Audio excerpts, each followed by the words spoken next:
Hey everybody, thanks for joining me today. My name is Trigvi. I am the Director of Buzz Development here at BizzyWeb.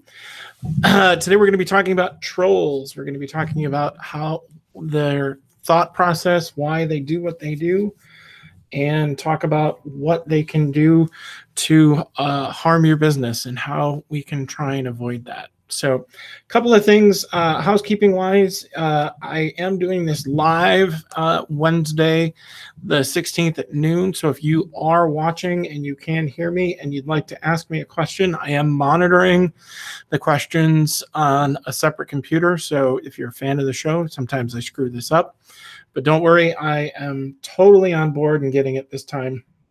But if you're interested in asking me a question, I will do my best to answer it as possible if you can just ask me through the chat pane. So if you're not familiar with BizzyWeb, we are a full service digital marketing agency based in Minneapolis, St. Paul. Currently, I am staring out Dave's window looking at a massive amount of road construction, which is not particularly unique to Minneapolis, but here we are in just the same. So our specialties involve digital marketing and lead generation. We do that through a number of different techniques, but pretty much anything under the sun as it relates to digital marketing and improving your digital experience, we can help you with. We are a HubSpot agency partner, and we are also a Google partner certified as well as a Constant Contact partner as well. So we've been doing this for a while, and we'd like to think that we're fairly good at it. If you are interested in, or you feel like you could take advantage of some of these services, I would be more than happy to help you after the fact. I will be giving out my contact information. You can feel free and check it out, and we can talk after the fact. So here's what we're going to talk about today.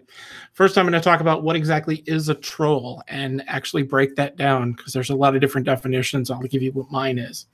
Next, how to deal with different kinds of trolls, because there are a couple of different kinds and their intentions are obviously very different. The psychology of trolls, what happens when you meet a troll on their level.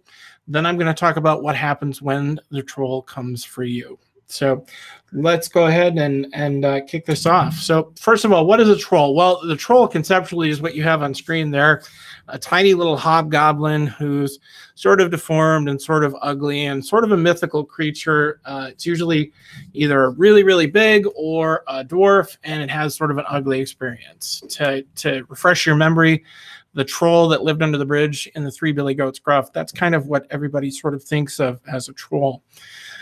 With the advent of the explosive growth of social media, really a troll has also begun to mean this. Somebody who sows discord on the internet by starting quarrels or upsetting people. They post inflammatory, extraneous, off-putting, sometimes off-topic message with the intent of provoking a negative response, or really a response on the whole, often for the troll's amusement. So that's really what we're going to be focusing on today, is that second one. If you want the first one, I'm sure that there's somebody who's much more qualified to talk about Norse mythology than I am, but unfortunately, we're going to be talking about internet trolls today. So the bottom line is they are number three. They're a tremendous pain in the butt, and they are often very heart-wrenching and gut-wrenching to try to have to deal with. So I'm going to hopefully give you some tips and some tricks on how to do that today and how to back down from something bad. So there are two different types of trolls, and it's often important to differentiate between the two.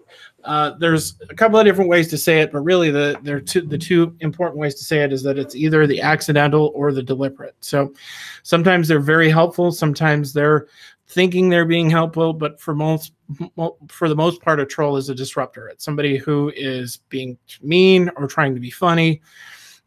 I'm often guilty of trying to be funny on the internet, or just generally messing with a particular narrative that we want as business owners. So there's two different kinds. Number one is the intentional.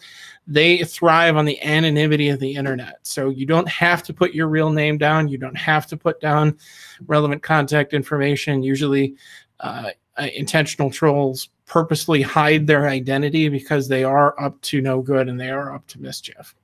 The other kind is the unintentional troll, somebody who doesn't think that they're a troll, but they exhibit a number of trollish-based behaviors because they are questioning somebody's intelligence, they're making negative remarks, trying to be funny, basically unintentionally disrupting threads, co-opting them.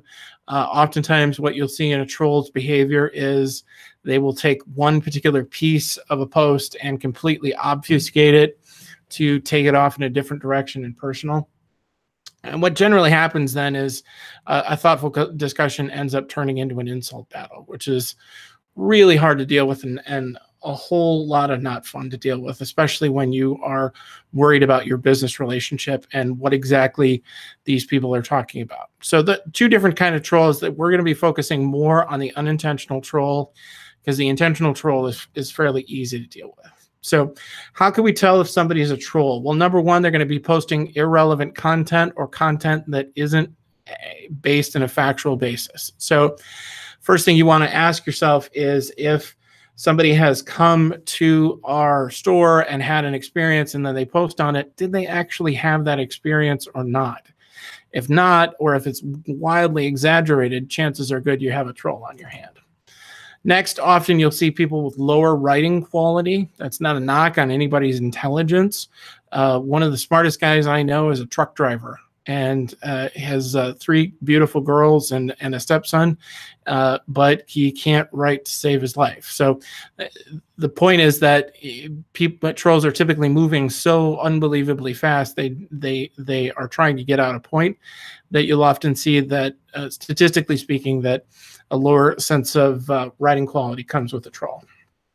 And third, they're really trying to get a reaction out of you in some way or another. And generally they use it by using what's known as an ad hominem fallacy. That's a logic term, which my logic professor will be impressed that I still remember after all these years. But an ad hominem attack is when if somebody presents you with a particular critique, the ad hominem attack will actually attack the person as opposed to the actual thing. So if, for instance, the president will frequently respond to any and all level of questions that are asked of him and his administration by reporting that it's fake news. So really what he's doing is he's attacking the person asking the question as opposed to the question itself. And next, they don't quit. There's really no way to satiate them, and the discourse just gets worse and worse. And it gets more personal and more angry. That's actually our great wedge point for what we want to do as business owners. So this is something that we're going to use a little bit later to turn to our advantage in dealing with the troll when they can't actually know when to quit. So if you have all these things, chances are good you've got somebody who's more than likely being an unintentional troll. And then that asks us the question, well, what if they're not? What if they're just a really, really angry customer? So it's important that in any reaction or relationship online or engagement online, we remember a couple of different things. Number one, we always want to give somebody the benefit of the doubt until it gets taken away. So until it's not legitimate, always treat it as something that genuinely and actually happened.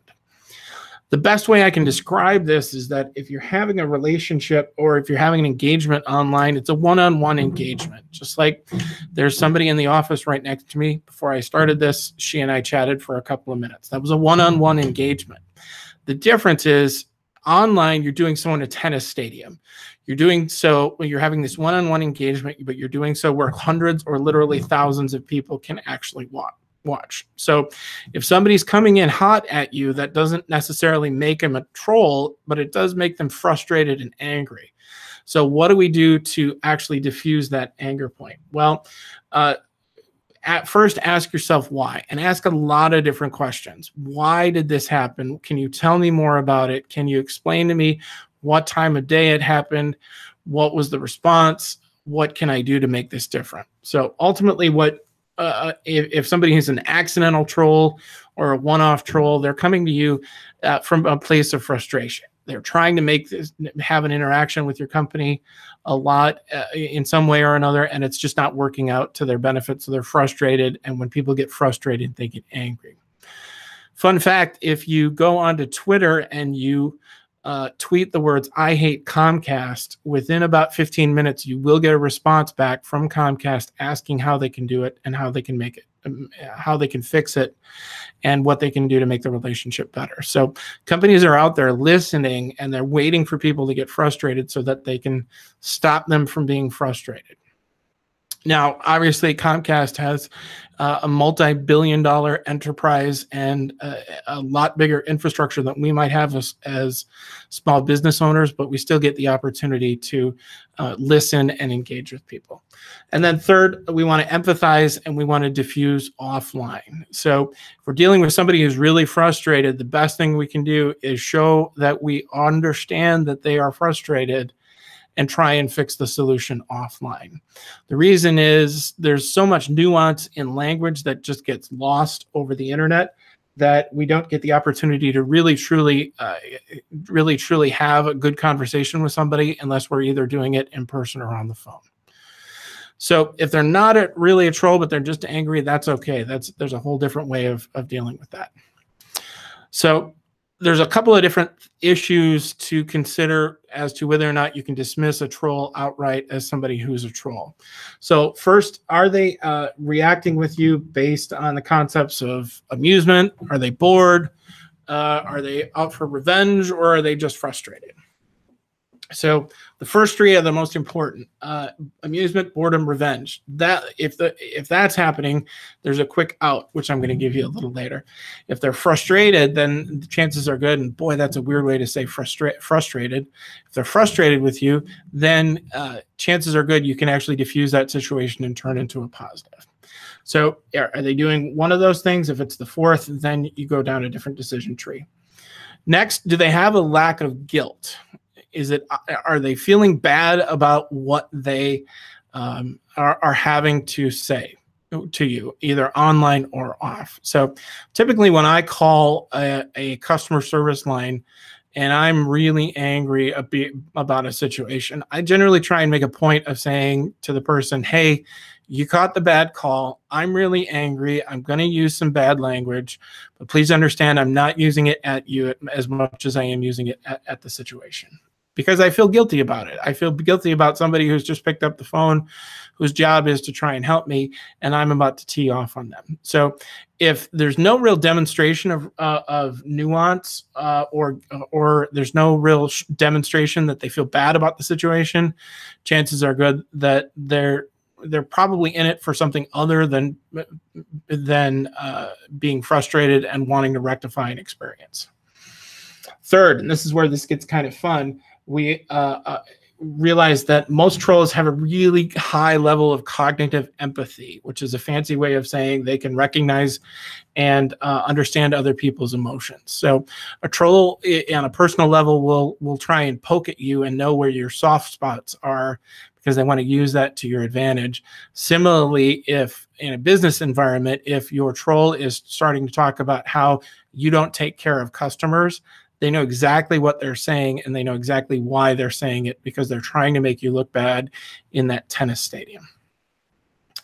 This all sort of gets down into the online disinhibition theory, which is a psychological term that's come to fruition in the last 5 years. But basically, the idea is if you are behind a screen and by yourself, chances are your morals are a little bit looser than if you were sitting right in the room with me.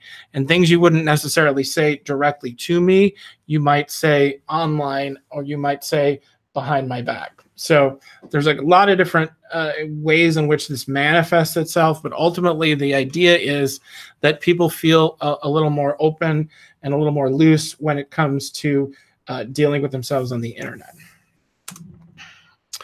So how do we deal with trolls? Well, there's a real fancy decision tree that I have here that when I blew it up didn't really look as great as I had wanted it to. But if we want to break it down, really it goes down into 5 different categories of things to do. Number one, and most importantly, we want to monitor what people are saying about us online. We do a number of things here at BizzyWeb for our clients to help them understand who's talking about them and what they're saying. And it's important as a small business owner, you do have a good understanding of what people are saying and how they're saying it. Next, assess what they're saying. Is this a real thing, or is it something that somebody's making up? Well, if it's making up, then okay, fine, you can talk to them in a very different way. But if it's a real, genuine issue, chances are good that person's just frustrated and angry, and you diffuse them in a different scenario. Third, you want to engage. When you engage with somebody, you're saying, hey, I'm here, I'm listening, I put my hand up, I'm ready to start the healing process. Next, we want to resolve. And typically when we resolve, we want to do that offline. And we want to do that in a way that is back to a one-on-one. So if somebody's really going to lose it, that's great. They can lose it, but they're going to be losing it just to you as opposed to anybody else. Next, deflect. You don't necessarily have to apologize, but it's often good to recognize that somebody is having a bad experience. So instead of saying, I'm sorry for your experience, you can deflect by saying, I'm sorry that you had that experience. And you can genuinely feel empathy for somebody if they're frustrated. And next, you want to dilute it. So you want to take it out of you want to take it out of that concept of that frustration and actually get it back to the real crux of the problem which you're trying to solve. So this is if you can, of course. If somebody doesn't accept the opportunity to make it right and they continue to go completely crazy online, that's a great benefit for you. Because ultimately what your customers are going to want to see is if somebody has a bad experience with you, what do they do then? What do you do then to make it right? And so in that stadium setting, you want to take the opportunity to try and make it right and offer to make it right. And then if somebody goes completely crazy still after you've made that offer, then the burden of proof and the burden of crazy moves from you as the proprietor of the bad experience to the customer who's not really trying to make anything different. But again, keep in mind that all trolls are not made equal. So I want to get back to the Oscar scenario, which I described earlier. If somebody is just grouchy, recognize their issue is legitimate, realize that they're just being frustrated, so empathize with them, and then try and diffuse offline.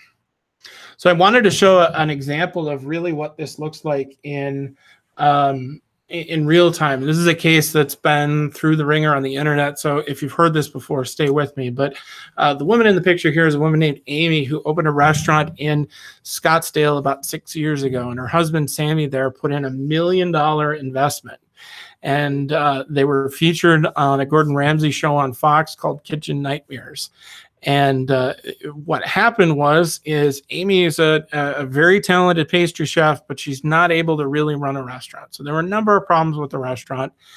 And what ended up happening is instead of following these tried and true formulas of empathizing and trying to take offline, the people at Amy's baking company actually posted a response to all of the people saying nasty things. They started to claim to Yelp that there was a subset of people that were teeing off on them just for the sake of getting free food. And they basically tried to create the idea of a conspiracy theory. But the truth of the matter is they just weren't very good at it. And so they fired back online. What happened then is that this all went completely viral. And what was a nice little small business in Arizona went worldwide, and they got 250,000 one-star reviews from around the world within about 2 weeks' time. And it got so bad that they really just had to close because nobody would come into the restaurant because it had sort of a universally hated response. Now, what could they have done differently? Well, number one, could they have understood that maybe they could have done their jobs better and taken the criticism to heart?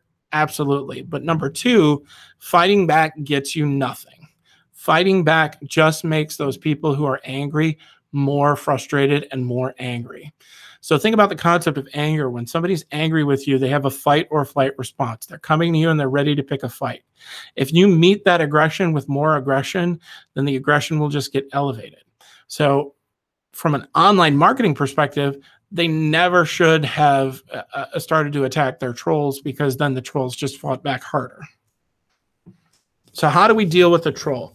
here's a 3-part scenario, which I like, which I recommend to all the customers that I deal with. There's variations of this, but this is the basic concept. Is number 1, determine if the person is really a troll or just frustrated.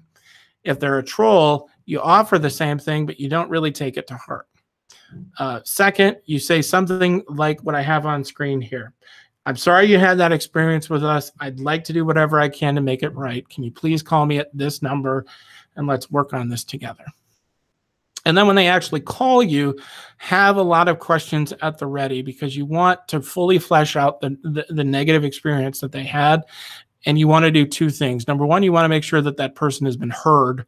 And number 2, you want to give yourself the opportunity to really pick the brain of somebody who's had a negative experience and figure out what you can do better. The trick here is going back to step number 1.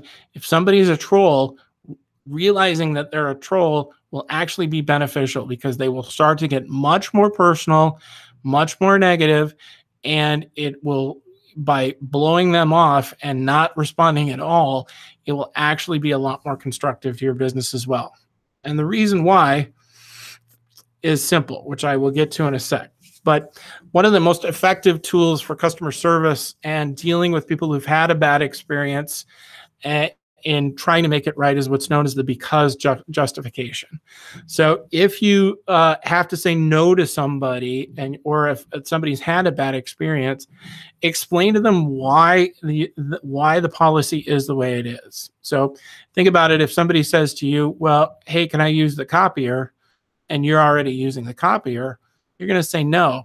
But if somebody says, hey, I need to use the copier because I have a meeting in 5 minutes and it's really important, then all of a sudden they've given you a because, and that changes the game a little. So sure, yeah, you can absolutely use the copier. Similarly, in a customer management perspective, if you have to say no to somebody, then tell them why. Don't just say it's the policy and I don't understand the policy. Explain to them why, from a business standpoint, you're trying to keep the relationship equitable as much as possible. So use as much explanations as you can to diffuse, but secondly, be truthful. If you don't really know why the policy is, then your tool to be helpful is empathy, and you go with that as opposed to telling them a factual truth. Because if you don't tell them the correct factual truth, then it just sort of gets out of hand and goes a little cuckoo. Third, again, empathy is your best friend here, and you don't necessarily have to believe in a company principle, but if you really if you understand why it is, and you understand that the customer is frustrated, then that's not a bad thing either. So when I talked earlier about crazy, you want to let crazy stay crazy as much as you can, and you don't want to let it infect you as much as you can. So why is that? It's because crazy is as crazy does. So remember Amy, when she started to tee off on people, there was literally a written record of all her anger and vitriol, which meant that this is the lasting reminder of what people will have of her. So as the business owner, that's going to affect you negatively. That's going to be a knock on you that you don't know how to treat people well. And nobody gets everything right 100%. That's totally fine. The trick is, how do you respond after it hasn't gone well? How do you be magnanimous and try and make it right? And if somebody continues to go crazy, much like Amy did, as a business owner, she's going to go out of business. From a customer perspective, if your customer continues to go crazy, then everybody's going to know it, and everybody's going to see it, and everybody's going to realize that they are the crazy one, not you. As long as you're magnanimous, you empathize, and you clearly try and make a good solve to the situation, then you're going to be fine moving forward. So if you'd like to know more about some of the things that we do here at BizzyWeb, we do have a 6-part webinar series that I'm going to be continuing tomorrow. If you'd like, go to BizzyWeb.com. You can learn about it. It really goes into a lot of deep dive lead generation strategies and tactics. Tomorrow, I'm going to be talking about workflows for automation. But we do have all of the other ones recorded. So if you're interested, I definitely recommend that you take a look at that. If you'd like to learn more about BizzyWeb, if you stumbled across us, or if you're not already on our email list, I'd encourage you to do that. Best way to get on our email list is to text the word BIZZY, B-I-Z-Z-Y, to 22828. And then it'll take you through the process and give you a couple of different things to sign up. And we'll even give you a little bit of a thank you gift. If you'd like something like this in the future, we'd love to hear back from you. Finally, if you'd like a copy of this, I will post this to YouTube as soon as I'm done. But if you'd like to reach out to me or have any questions or comments or concerns, hopefully you'll be nice and you won't be a troll. My contact information is on the screen there. It's trigv@bizzyweb.com. And don't worry, it's a funny name to spell, so I get that a lot. So love to hear from you, love to hear your feedback, and love to hear what your struggles are with your trolls, and see what we could do to help you out, or even just listen to your story as well. So thanks so much for joining us. We'll be back. I will be back tomorrow, and I think the next Bizzy webinar is in 2 weeks. What I'm going to do is go to bizzyweb.com/events, check our calendar, and see what the next exciting iteration of the Bizzy webinar that we're going to be putting up. Thanks again for joining us, and I look forward to seeing you next time.